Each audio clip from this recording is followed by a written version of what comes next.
Welcome back everybody. It's Sunday evening now and I'm itching to get back to work for tomorrow. I've got a nice potential job really. I've got a nice big room to decorate. I think I've got a house to myself. I think the people are at work, which is a rarity nowadays. So I'm going to get there nice and early in the morning. But I'm just going to load up now with my big sander, the big sort of drywall sander. I want to take all the walls down. I've got a load of new pads for that. I bought the mesh ones off Amazon. I bought a load. You can see the mesh, so they haven't got the 5 or 6 holes around the edge. They're just full mesh, so it should pass through. I've got various grades here. I've got from 80 grit up to 240, I think, up to 240 grit. So I'm going to be using that to get the walls really nice and down, especially the areas what I plastered. I want to get the ceiling sprayed using that Air Bauer sprayer again. I'm going to bring my little handheld Wagner sprayer, which is there, and maybe try and get some woodwork all primed up with that.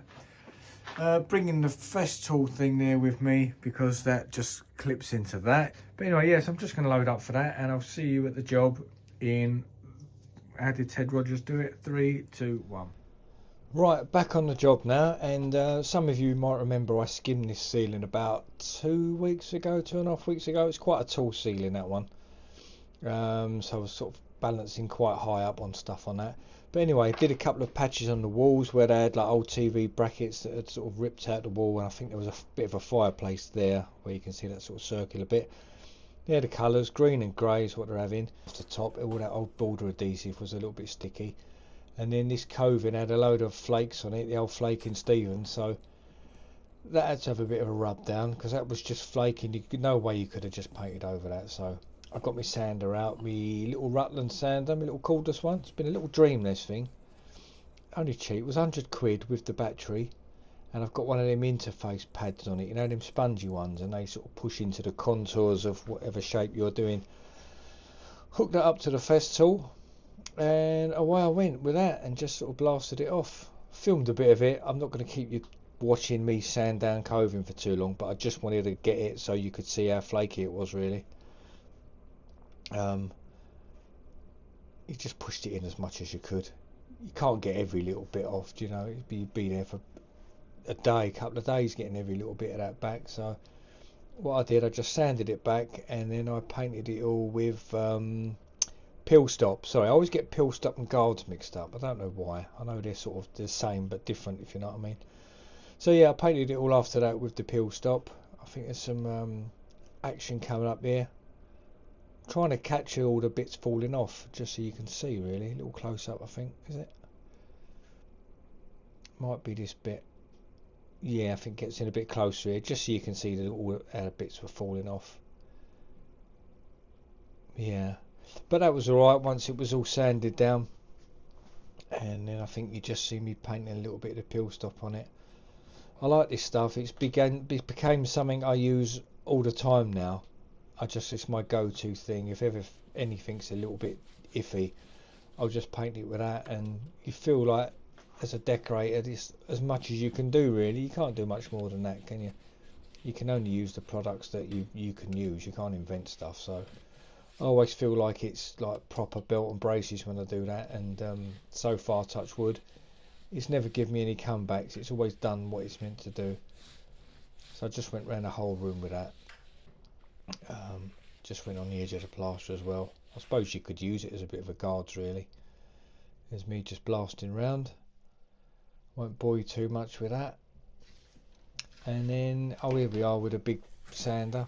Now this is really a drywall sander. Although I use it for taking the paint down on the walls, what happens is with them pads, when you're using it, the paint clogs on the pads and it builds up a bit, so it's almost keeping the pad off the wall. It's a bit of a pain, but I don't know if the more expensive ones are better at that. I mean, this is just a cheap Evolution thing, and obviously they're made for drywall filler, so the filler would obviously just be powder and just get sucked straight down the hose there. But you do have to keep changing the pads over or stop and pick the paint off of the pads. It does build up in like these sort of circular patterns on it really. But it's good. I think they're the best way just to get all the snots off the wall, especially when it's got that light on it. You can literally see everything, almost too much if I'm honest. I'll just try and get a few close-ups here of it. It does take it all off. Much better than a little palm sander. obviously you're covering more area quicker, and also you're not sort of dipping into the wall, you're just floating across it. I had a little bit of a struggle with that glue at the top, but it was alright. So tomorrow I'm going to paint the ceiling. I'm going to spray the ceiling tomorrow, and I'm going to try and get a coat on these walls, and then that'll really highlight how much filling I need to do. I did do a load of filling at the end of the day today. I just went round, knocked all the raw plugs in, and all the little, had them funny little toggle bolts in it as well.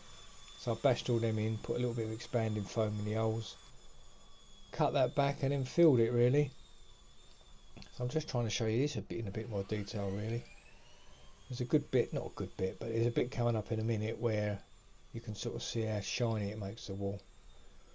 Where's that? Like Cliff Richard with them headphones on. I think that is coming up any minute now. Nope, not yet. I've still got Cliff Richard on the machine now. You can see the wall starting to shine. Oh, here we go. Look, you can see it from this angle. You can see the shine it's leaving. That was just rough old matte textured walls, obviously. So it does bring them down a bit. Yeah, so they're worth getting, I think. I don't think it was that dear. I wouldn't have spent a lot of money on that. There you go. Look, it's just shining a little bit of a light on it. You can see how smooth that is now. It's almost back to good again, back to new. So I'm just blasting along the skirtings now quickly with this. Again with that little interface pad, just squashes into the contours of that coving, skirting. Quite good. It's another thing I don't think I'd be without that now. Instead of getting bits of sandpaper and rolling it up and tucking it in, just put that thing on it and off you go. And then all I did after this, I just gave it all a uni primer. I gave all that woodwork and the coving a little go over with the Dulux uni primer, which is like a grip primer, and that set me up lovely for tomorrow then, with either another undercoat or just two tops of a satin, in water-based satin. And then tomorrow the ceiling will all be sprayed, and that should look lovely. So if you want to watch some spraying tomorrow, come back tomorrow afternoon. I'm sure I'll have it, and I'll be using the little ear bow again, and hopefully the extension I've put on it shouldn't leak. So thanks for watching, and I'll see you all tomorrow.